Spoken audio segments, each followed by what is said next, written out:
Don't you just hate when you don't get your settings quite right? I mean, like after the fact. You think you got the shot perfectly done, only to find out later on that, maybe you didn't have your ISO down at 100, it was at 6400. Now you have a grainy shot. Or maybe your aperture wasn't wide open the way you wanted it to be. Well, there's one thing that I do, I've been doing it for years to make sure I never mess up my settings. It's really easy, and I have a really easier way to do it now. I'll tell you all about it. So one thing I've always been aware of, and this goes back to my first camera many, many years ago, before digital even, is always knowing what my settings were. Before I even picked up the camera, I wanted to know what the settings were. This way, whatever I wanted to change, I can change it really quickly without fumbling around. And the way that I did this was to always have a default setting kind of in my head. My camera was always set to ISO 100, aperture priority mode, f2.8 if I had a lens that opened up to 2.8. I had my metering set just right. I had my focus point set in the middle. This way, anytime I picked up my camera, I knew exactly what it was. And I can actually, as I'm approaching a shot, if I'm walking up to a shot, I can have my hand in my camera bag and be fumbling with the controls and get it to what I wanted to. If I needed to go from 2.8 and open it up to 1.4, before I even take the shot, I've already got it set. I know what my camera's set at all the time.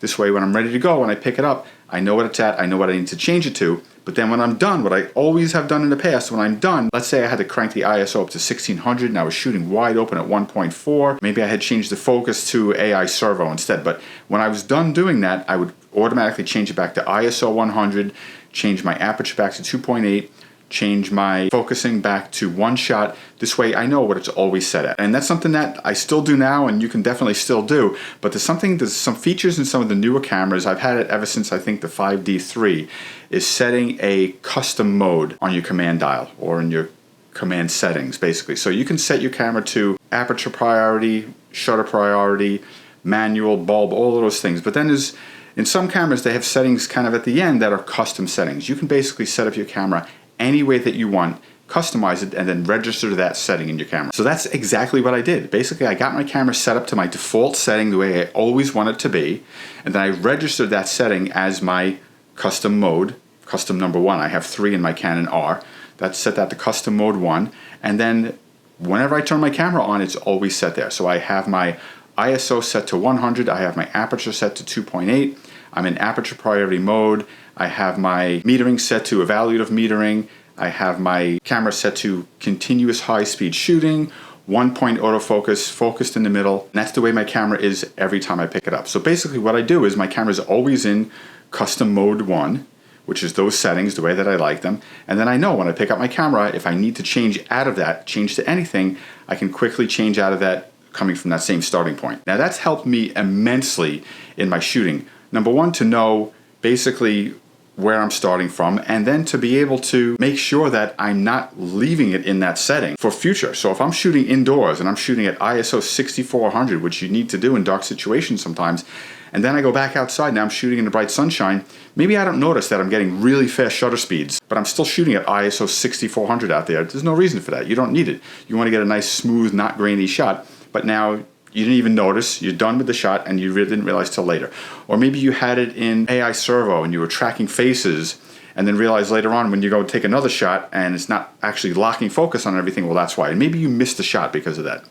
That's why I always set everything back to the way I want it. And it's really quick and easy the way I have my buttons and dials set up for me to change any of those settings. So the really great thing about the custom function though is I can change everything back to the original default setting that I had set up for myself without even thinking about it, without having to do it. I can change it like that. Basically, all I have to do is turn the camera off, turn it right back on again, and it brings everything back to my default setting. And that's really been a lifesaver for me, just to be able to really quickly turn it off, turn it on, it's set back to the way I want it, and it's basically starting from go again. And I found this really, really, really helps me to know what my settings are going into any situation and never be shooting in a mode or with a different setting that I didn't think I was and messing up the shot, maybe not having fast enough shutter speed and getting a blurry shot. Maybe my aperture was too wide open and my depth of field was too shallow. I didn't realize until later on. Or sometimes shots come and go like that. You miss it. It's a fleeting moment. You need to know that you can get it right at that moment. So definitely know your settings and know what your settings are by knowing what your settings are, knowing what you have it set in at all times.